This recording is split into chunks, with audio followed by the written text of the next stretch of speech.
সমস্যাটা আসলে তখনই হলো যখন মানুষ চিনতে শুরু করলাম, যখন শিখতে শুরু করলাম মুখ আর মুখোশের মধ্যে পার্থক্য, যখন চোখগুলো জানান দিল কে কাছের আর কে দূরের, কে উপকার করতে জানে আর কেই বা স্বার্থ খোঁজে।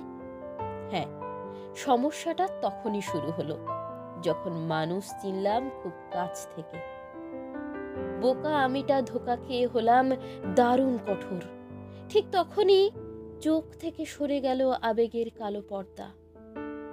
আলোর ঝটকায় চোখগুলোকে স্থির করে যখন আলতো করে চোখ খুলে তাকালাম, তখন বুকের ভিতর কিসের যেন ধাক্কা অনুভব করলাম, এবং যা দেখলাম তার জন্য প্রস্তুত ছিলাম না মোটেই।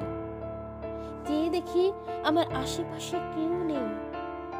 ধুধু মরুভূমির মাঝে আমি একা ঠায় দাঁড়িয়ে। ভয় পেলাম খুব, দৌড় দিলাম নিজের সবটুকু দিয়ে।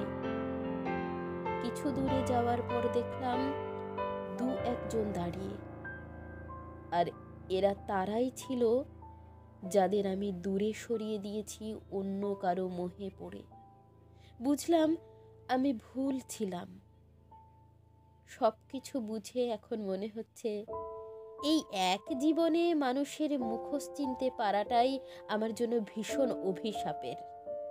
না মানুষ চিনতাম, আর না কাছের মানুষের সত্যের আড়ালের মিথ্যেকে জেনে যন্ত্রণায় আহত সৈনিকের মতো ছটফট করতাম।